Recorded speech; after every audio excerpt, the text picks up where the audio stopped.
안녕하세요. 돈님만세 여러분, 저는 윌리입니다. 여러분 혹시 삼성전자 주식 가지고 계세요? 미국 대선이 바이든 후보의 사실상 승리로 끝나고 미국 제약사 화이자에서 코로나19 백신을 곧 생산할 수 있다라는 소식이 나오면서 요즘 주식시장 분위기가 아주 좋습니다. 같이 작업하는 우리 에디터 루나도 올해 처음 주식을 시작해서 동학개미가 됐거든요. 이 친구가 주식 앱을 켤 때마다 애를 태우게 하던 우리나라 대표 주식 삼성전자가 드디어 6만 원을 넘겼습니다. 동학개미 축하해요. 축하. 이 주식이 얼마나 올랐나 따져보니까 코로나가 막 퍼지던 3월 25일부터 투자를 시작했으면 44%를 벌었더라고요. 지금 수익률 어느 정도 나요?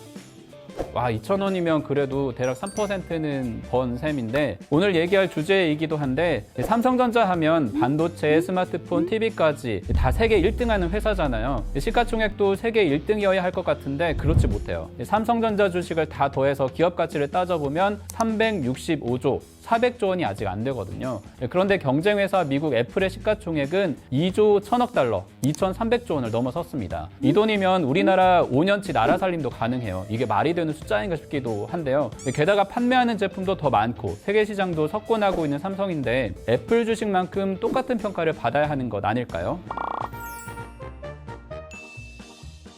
사실 삼성전자는 원래 애플보다 큰 회사였어요. 이건희 회장이 이끌던 시기에 애니콜 신화에 메모리 반도체 시장을 석권해서 기업가치 100조 원을 바라보던 회사였죠. 그런데 2007년 6월 스티브 잡스가 주머니에서 짠!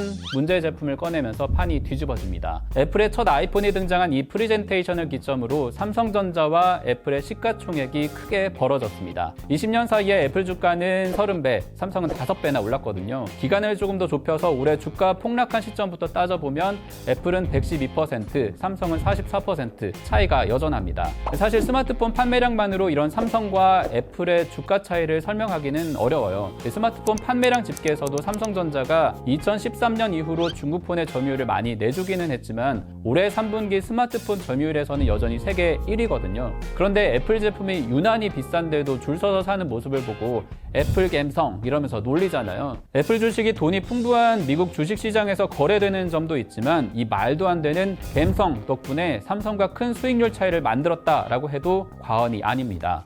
두 기업 다 대단하지만 이 갬성으로 돈 버는 실력에서는 애플이 한 수입니다.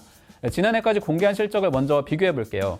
삼성전자는 반도체, 스마트폰, 디스플레이, 가전제품으로 지난해 매출 230조, 애플은 아이폰, 아이패드, 애플워치, 이른바 프로덕트 라인으로만 240조 원을 벌었어요. 이렇게 보면 엇비슷해 보이는 숫자지만 이 숫자는 애플의 서비스 부문 매출을 뺀 숫자거든요. 이건 뒤에 얘기하기로 하고 이 사업 영역이 비슷한 분야만 집계해도 차이가 아주 크게 납니다. 제품 만드느라 쓴 비용을 떼고 실제 손에 쥔 돈이 얼마인지 따져봤더니 삼성은 대략 27조, 애플은 73조 원.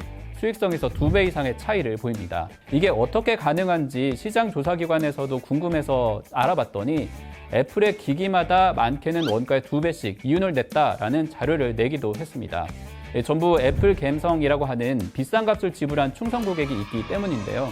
여기에 삼성이 하지 못하는 영역이 또 있죠. 바로 앞에서 얘기한 서비스입니다.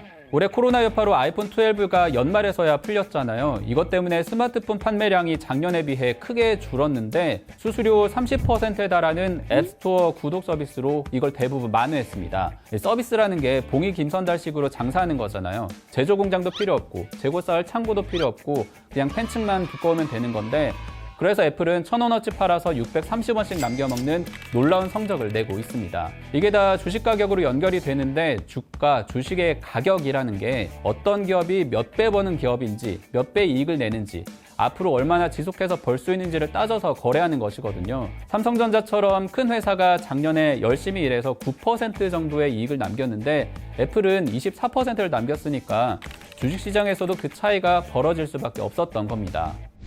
돈을 버는 속도에도 차이가 있지만 말도 안 되는 주가를 따라잡으려면 하나 더 해결할 게 있습니다. 이건 삼성만의 문제가 아니라 한국 주식시장이 안고 있는 복잡한 문제이기도 한데요. 세계적인 투자회사 벵가드를 만든 존 보글이라는 사람이 한국을 어떻게 말했느냐 하면 나라가 아니라 섹터로 불러야 한다 이렇게 말할 정도예요. 자존심 상하지만 전 지구적인 관점에서 크게 보면 우리나라 시장이 너무 작고 그렇다고 투자하는 사람들에게 배당으로 이익을 많이 나눠주는 것도 아니다 보니까 아무래도 큰 손들 입장에서는 아무리 큰 삼성전자라고 해도 비싼 값을 쳐주기는 힘들다라는 겁니다. 그나마 이 많은 돈을 투자할 회사가 삼성전자, 현대차 이런 곳들인데 환율이 변하거나 중국이나 북한하고 마찰이 자주 일어나니까 안전한 현금 인출기 역할을 해가면서 주가가 더디게 오를 수밖에 없는 겁니다. 요새 삼성전자 주식도 잘 오르고 있지만 애플 주가와 워낙 차이가 크다 보니까 이유를 하나하나씩 따져봤습니다. 사실 애플 시가총액이 지나치게 크고 로빈후더라고 하는 미국의 젊은 사람들이 마구 사들여서 가치가 부풀려졌다라는 걱정도 나오고 있어요. 반대로 삼성전자는 스마트폰 사업에선 이렇게 애플과 차이를 보이고 있지만 전 세계 반도체 기업 중에는 가격이 덜 오른 회사로도 평가받고 있어요. 드라마 왕좌의 게임처럼 옛날 중세시대의 성벽을 보면 주변이 험하거나 깊은 웅덩이가 이렇게 파여 있잖아요. 이걸 해자라고 부르거든요. 잘 나가는 기업들은 이렇게 이른바 넘사벽 같은 거를 하나씩 다 가지고 있어요. 삼성전자는 한국인이면 다 아는 그 반도체, 폴더블 폰으로 넘사벽의 기술력과 남이 흉내내기 어려운 품질, 수익성으로 지금의 자리에 올라 있죠. 그런데 애플의 스티브 잡스와 팀 쿡은 스마트폰과 웨어러블, PC 더하기 이걸 모두 아우른 플랫폼으로 더 깊고 넓은 해자를 파서 비싼 가격에도 충성 고객이 유지되도록 하는 견고한 성을 만들었다라고 볼 수 있습니다. 코로나19 이후로 디지털 플랫폼의 영향력이 아주 강력한 시대가 됐잖아요.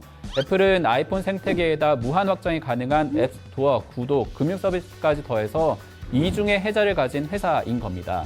이걸 뒤집어 보면 삼성이 아직 갖지 못한 영역이 보이는데요. 삼성전자라고 하는 아주 강력한 브랜드에다가 첨단 기술, 그리고 여기에 소비자를 붙잡을 플랫폼이 더해진다면 애플의 말도 안 되는 시가총액을 따라갈 수 있다라는 얘기가 되기도 합니다. 물론 이 길을 따르지 않을 수도 있죠. 하지만 초격차라고 하는 전략으로 최고의 전자회사가 된 삼성전자가 앞으로 애플과 비교 불가능한 모습으로 또 어느 정도의 속도로 변할지 지켜보는 포인트가 되지 않을까요?